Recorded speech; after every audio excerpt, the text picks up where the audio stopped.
friends, I'm Jess. Welcome to the Hex Library, and wow, it's been a really long time since I have said that.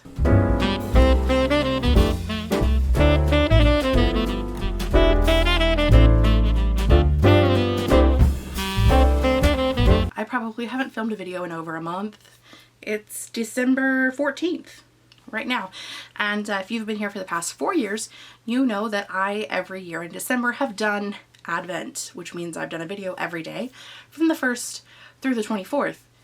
And as today is December 14th and you haven't seen a video in 4 weeks, that obviously didn't happen. What did happen? Nothing really. I just haven't felt like filming and haven't had a camera for a little while.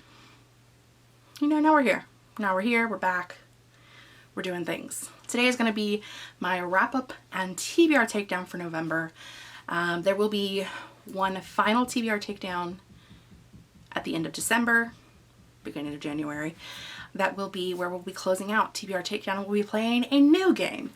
But for now, still doing TBR takedown, still trying to get numbers down from a really high number down to something more manageable. The goal at the end of the year was to have, I think, 25 books on my physical TBR shelf that were from prior to 2023. And I think we're gonna be really close to that, but we're definitely not hitting it. And I'm okay with that because of things that we'll discuss when we get to the new game, you know? Also, I talked about this a little bit in my most recent live stream, and one of the reasons why I decided not to do Advent this year in December is because as much as I love Yule, I am a spooky girly, and so I am going to start focusing that content into October. So I'm going to try to have a more packed October than December. So there'll be more content around spooky season than what you're currently getting. To do that, I'm going to have to be doing secret project, secret video planning all throughout the year. So I've been working on planning those things and like kind of scheduling stuff out. And that's another reason why videos haven't been happening, because I've been doing all of my end of the year stuff and trying to plan stuff for next year. Now that I have talked your ear off, let's get to, well, let's go through the haul first, and then we'll go through what I read and what I DNF'd / unhauled. And I'm gonna have to go to my planner for this because I have no idea where any of this is written down at. But luckily, my baby has all of my information. I will be having a video going up soon of my 2024 reading planner. I mean, I haven't started it yet, but I will be filming that over the next few days. So that will be coming up soon also. Did I haul that month? I thought I hauled that next month. I've already got a stack for December. So I guess I'll go grab that one that I forgot. Okay, the one that I forgot can go first. To Kill a Mockingbird by Harper Lee. You probably watched me unhaul this at some point this year, or maybe last year. It's possible because I used to own a copy of this book and I do not now own a copy of this book. So for my local bookstore, Wheatberry Books, what we're doing for next year's book club is the theme is back to school. So we're reading books that like take us back to school times, and we're like doing popular votes on what we're reading. Obviously, I didn't pick this book, but the group of ladies and gentlemen, there's a couple of men who also read with us. This was the popular pick, so I'm going to suffer through To Kill a Mockingbird. My goal is to use these as a bit of an experiment, again, for content. Will it happen? I don't know, but this is me telling you what I plan to do, and you can either hold me to it or pretend like I never said this when you never see these videos happen. Up to you. My plan is to read through these books that we're doing, because these are going to be more thinky books. I'm going to be using Cliff's Notes. I'm going to be taking notes. I'm going to be doing like reading like chapter synopses once I'm done and kind of like think back on the chapter. I'm going to be reading these physically and like annotating. That's my goal, and I'm going to attempt to film that process, but we'll see how that goes, because y'all know how much I suck at reading physically, especially when it's these teeny tiny little words. Will I end up loving this? Probably not, but I'm doing it for the experiment part of it. So, To Kill a Mockingbird by Harper Lee. The next book is Vengeance of the Pirate Queen by Trisha Levenseller. This is basically a companion to Daughter of the Pirate King and Daughter of the Siren Queen. So first off, she's gorgeous.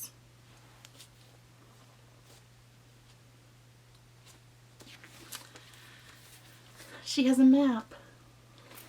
They redid the covers for this entire series when they were releasing this book, and so they are absolutely gorgeous.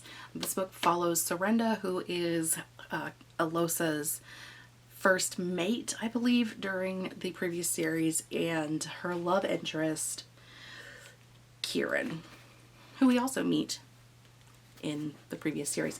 And they are going on a rescue mission to save somebody and then end up having to save the world from the king of the undead. Something like that. I then have these 3 books, which are all the same book. I have the UK paperback edition of The Hunting Moon by Susan Dennard. The Illumicrate special edition. Pretty sprayed edges. My favorite thing about the Illumicrate editions. They actually look like other books in the series, like that the series mentions. Gorgeous. And finally, the regular US hardcover copy. This I ordered from Suze's local indie, which is Schuler Books. So it is signed and personalized to me. This is the second book in the Luminaries series that follow Winnie Wednesday and her ex-best friend Jay Friday and Erica Tuesday. Is Erica a Tuesday or a Thursday? It's the WTF crew. Wednesday, is it Wednesday, Thursday, Friday?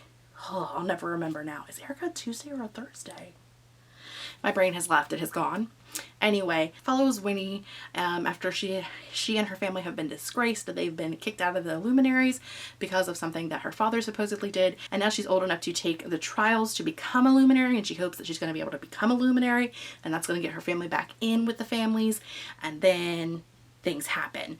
And yeah, it's Susan Dennard, and obviously I love it because I bought 3 copies. To be fair, I pre-ordered 3 copies before I read my arc of it, but that is outside of the point. And not that we technically have to talk about these because they're not technically books that I'll be reading, but I want you to be aware that I got the Tucci cookbook and the Tucci table, both cookbooks by one Stanley Tucci, because we're going to talk about later, I also read his memoir this month called Taste and had a fan-fucking-tastic time, and his recipes sounded great, so I was like, obviously I must now buy his actual cookbooks. So I have those now. We're going to go through books that I read in the order that I read them because I, again, didn't plan for any of this. So I'm just going off of my notes in my planner.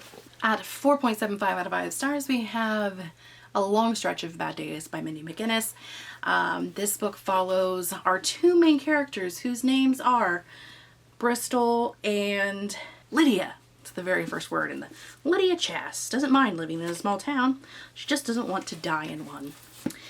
Yeah, so this follows Lydia and Bristol, who live in a small rural town in Ohio.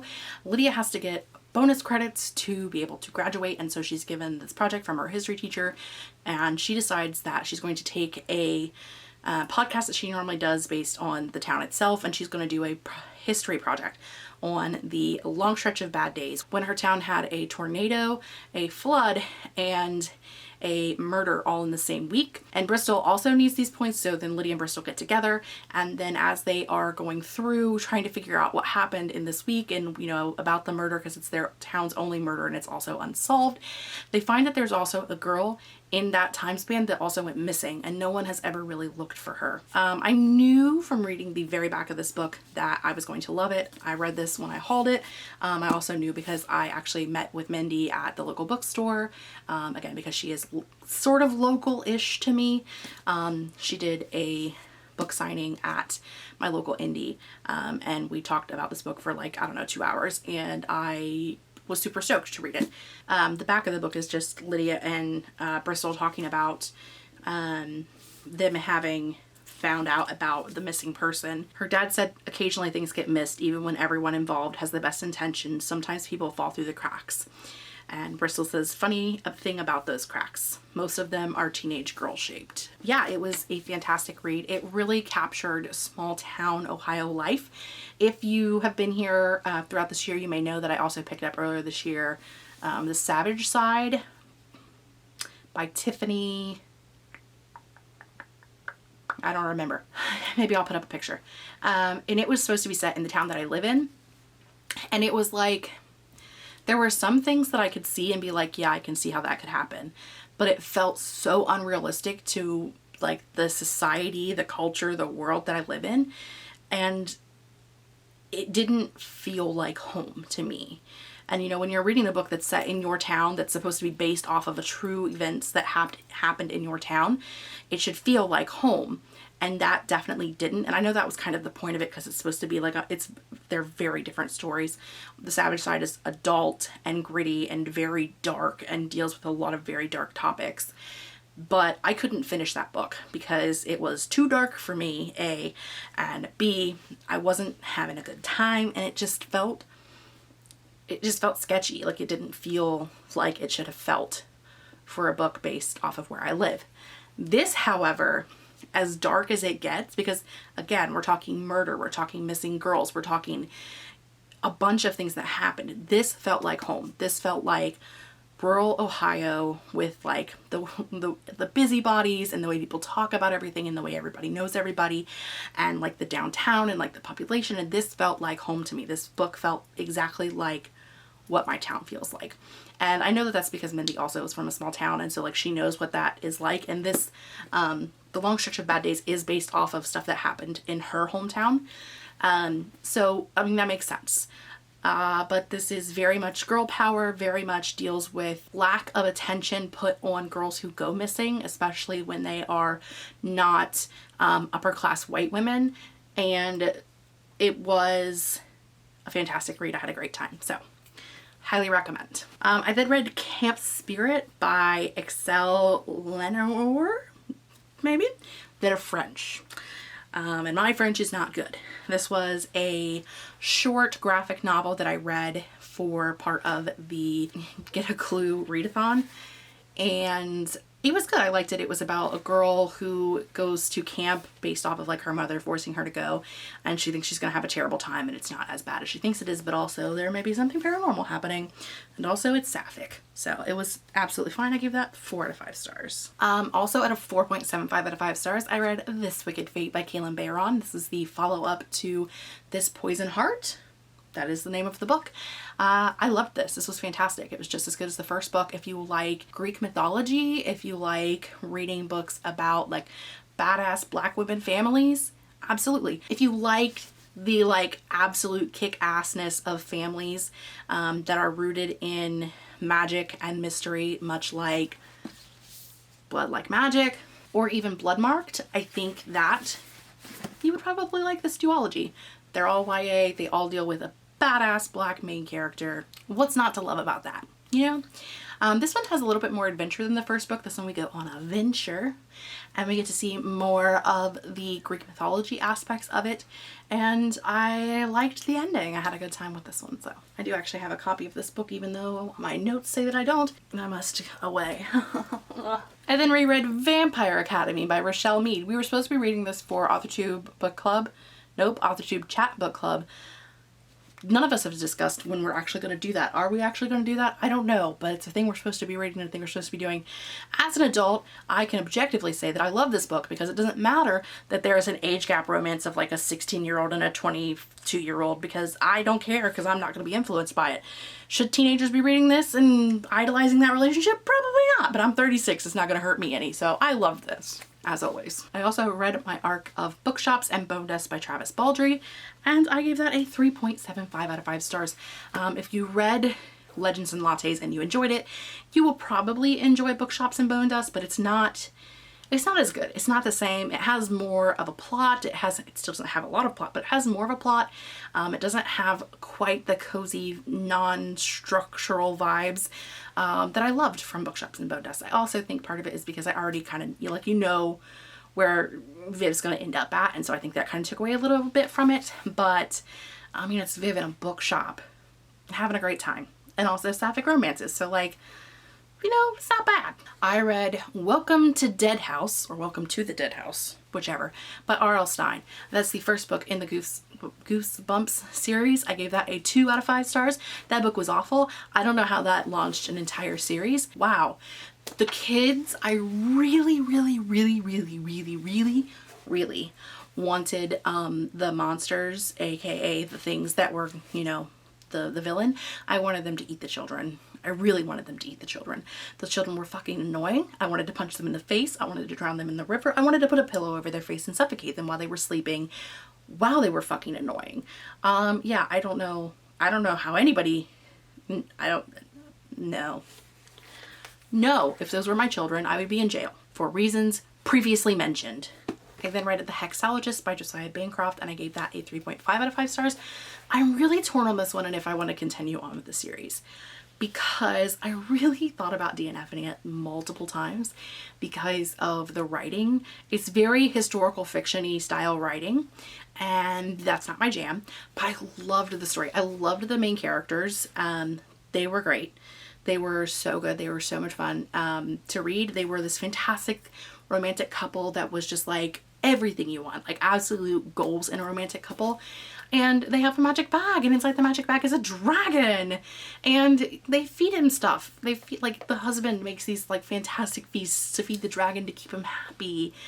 And it had a mystery that was fine, and like the story was, the plot was absolutely fine. The characters were fantastic. I hated the writing style. And so I don't know if I want to continue on with the series or if I want to just look at it as a standalone. I'll definitely make the decision once the second book comes out and we know like what the plot's going to be. If you like historical fiction with a little bit of paranormal flair, then you'll probably like it.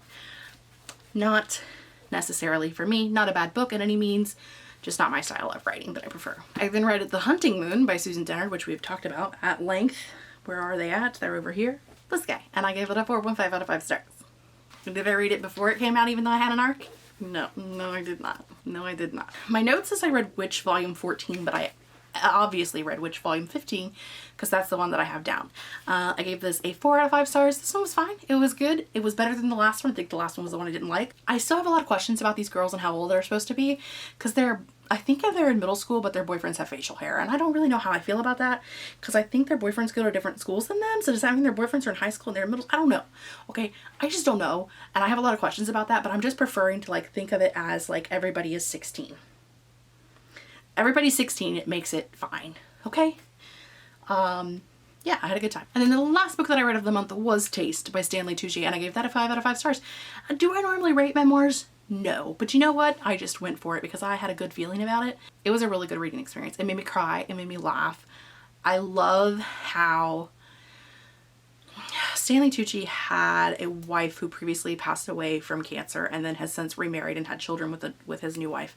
And the way that this man talks about both women, like in the same paragraph with so much fucking respect for both of them, like he is a true king. Love him. Loved the book. It had great recipes in it. It made me so hungry while I was reading it. Like I just wanted like a giant fucking bowl of pasta. I still do want a giant fucking bowl of pasta if I'm being honest. But yeah, it was great. I had the best time. So that's what I read this month. I also had a giant stack of DNF/unhauls. Okay, it's not a giant stack, but it is a pretty big stack of books, okay? I DNF'd Falling Kingdoms by Morgan Rhodes. I read like the first, I don't know, some part of this. And listen, I'm 36. I understand that YA is not written for me. I understand that this actually reads like older YA, and it would have been something that I would have loved even 5 years ago. But I am over the incest trope. I'm just over it. Like I cannot do it. I understand reading, I understand reading this book that we're looking at it and that we look at the characters, and obviously his sister's not really his sister. You and I both know that that's what's going to happen, that his sister is not going to be his sister. Now, had he grown up knowing that the girl that, you know, was being raised as his sister wasn't his sister and he was having romantic feelings for her, I would be like, I mean, it's a little weird, but it's not awful. But this man has known, this man has not known his entire life. He has considered this girl to be his kid sister his entire fucking life. No one's been like, she may not be your sister. No one's been like, oh, by the way, she's not your sister. No, man's just fucking in love with her. And I can't. I know that that's not how it's going to end up, but I'm just not. And also there's like 6 books in this series. And then there's another series after it that is like a companion series. And It was supposed to be a trilogy and they only published 2 books and then decided not to publish the 3rd book. Like the publisher decided not to publish the 3rd book, and the 2nd book ends on a giant cliffhanger. And so then I would be like forever like peeved off. But I already own the first 5 books of the 6-book series. I bought these all secondhand from Book Outlet, I don't know, in 2018, because they've all got the little dots on the bottom of them. So I probably paid like in total $12 for this stack of books, and they're just gonna go. Like, again, I know that incest thing is not how it's gonna end up, and I am a Cassie Clare stan. I get it, okay? I understand the concept. However, I read Cassie Clare in like 2016. Also, I had watched the movies before I read the books, so I knew that they weren't really siblings. So it was fine, okay? I knew it going into this too, but I just, listen, can we be done with it? Can we be done with the incest trope? Can it be over? I'm done with it. I don't care. Like, if you want to have like 2 teenagers whose parents get married and they're 16 and they have crushes on each other, that's fine. That doesn't bother me one iota. But I don't care if they're blood related or not blood related. If they have grown up from young child age to semi-adult age as brother and sister, sister and sister, brother and brother, no, I don't fucking care. No, don't do it. It's bad, okay? It's bad. Don't fucking do it. Anywho, since I DNF/unhauled those 5 books, my goal for the month for my backlist TBR was 30, and that got me down to 29. So I'm actually below. The goal for this month would be to read 4 books, but I guarantee I'm not going to read 4 books for the backlist because, again, it's the 14th and I haven't read any yet. So we're just chilling where we're at. But this year, my backlist TBR started at 76 and we're down to 29. So obviously I did something okay. We're not doing numbers today because I can't be bothered. You'll get numbers when we start the new version at the beginning of the year, because I can't, okay? This has been a shit show. You're welcome. If you've read any of these books and you would like to discuss them with me, hit me up in the comments down below, because that's why we're here. I like to talk about the books. That is all I have for today. I post reading, writing, book, and planner related content occasionally on my channel. If you don't want to miss anything I have going on in the future, including end of the year stuff like favorite book, least favorite book, yearly stats, my planner setup, my reading planner setup, all of that is coming up in the next couple of weeks. Make sure you hit the subscribe button and the notification bell down below. And until then, I will see you guys next time. Bye!